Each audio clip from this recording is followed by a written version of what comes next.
Thiruvananthapuram Nedumangad Anad government Ayurveda ആശുപത്രിയും Anad ഗ്രാമപഞ്ചായത്തും national Ayush മിഷനും സംയുക്തമായി വയോജനങ്ങൾക്ക് മാത്രമായി ആയുഷ് വയോജന ആയുർവേദ മെഡിക്കൽ ക്യാമ്പ് സംഘടിപ്പിച്ചു. ക്യാമ്പ് സംഘടിപ്പിച്ചത് ചുള്ളിമാനൂർ ഉദയ ഗ്രന്ഥശാലയിൽ വെച്ച് ആനാട് ഗ്രാമപഞ്ചായത്ത് പ്രസിഡന്റ് എൻ ശ്രീകല ക്യാമ്പ് ഉദ്ഘാടനം ചെയ്തു. തൃശൂർ കൊടുങ്ങല്ലൂരിലെ ചന്തപ്പുരയിലെ പൂക്കടയിൽ മോഷണം. ചന്തപ്പുര സിഗ്നൽ ജംഗ്ഷന് സമീപം റോഡരികിൽ പ്രവർത്തിക്കുന്ന കെ ഫ്ലവേഴ്സ് എന്ന സ്ഥാപനത്തിലാണ് മോഷണം നടന്നത്. കടയിൽ മറ്റൊരിടത്ത് സൂക്ഷിച്ചിരുന്ന താക്കോൽ ഉപയോഗിച്ച് താഴെ തുറന്നാണ് പണം കവർന്നത്. പെട്ടിയിൽ സൂക്ഷിച്ചിരുന്ന 1000-ഓളം രൂപ നഷ്ടപ്പെട്ടതായി ഉടമ നൌഷാദ് പറഞ്ഞു. കൊടുങ്ങല്ലൂർ പോലീസ് അന്വേഷണം ആരംഭിച്ചു. എഴുത്തുകാരനും ചരിത്ര ഗവേഷകനുമായ വേലായുധൻ പണിക്കശ്ശേരി അന്തരിച്ചു. 90 വയസ്സായിരുന്നു. കേരള ചരിത്രം, കേരളോൽപ്പത്തി അടക്കം നിരവധി ചരിത്ര ഗ്രന്ഥങ്ങളുടെ രചയിതാവാണ്. സാഹിത്യ അക്കാദമിയുടെ സമഗ്ര സംഭാവന പുരസ്കാരം ലഭിച്ചിട്ടുണ്ട്. തൃശൂർ ഏങ്ങണ്ടിയൂർ സ്വദേശിയാണ് വേലായുധൻ പണിക്കശ്ശേരി.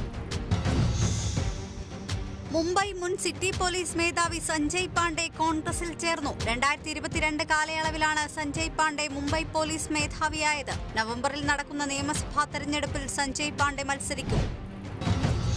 കർണാടകയിലെ ഹൂസൂരിൽ സ്വകാര്യ ബസ് മറിഞ്ഞ അപകടം. നിരവധി പേർക്ക് പരിക്കേറ്റു. പരിക്കേറ്റവരെ ആശുപത്രിയിൽ പ്രവേശിപ്പിച്ചു. കേരളത്തിലേക്ക് വന്ന SKS ട്രാവൽസിന്റെ AC സൂപ്പർ ബസ്സാണ് മറിഞ്ഞത്. നിയന്ത്രണം വിട്ട ബസ് കുത്തനെ മറിയുകയായിരുന്നു.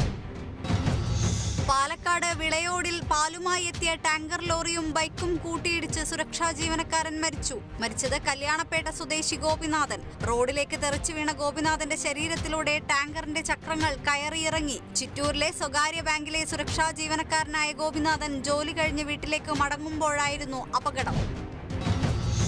ദേശീയപാതയിൽ വടക്കാഞ്ചേരി മേൽപ്പാലത്തിൽ ബൈക്കും അജ്ഞാത വാഹനവും കൂട്ടിയിടിച്ച് ബൈക്ക് യാത്രക്കാരനായ യുവാവ് മരിച്ചു. മരിച്ചത് ധോണി സ്വദേശി ബി അനിൽകുമാർ. അപകടം പുലർച്ചെ 1:45. അനിലിനെ ഇടിച്ച വാഹനം നിർത്താതെ പോയി. മാതൃഭൂമി പാലക്കാട് യൂണിറ്റിലെ ജീവനക്കാരനാണ് അനിൽ.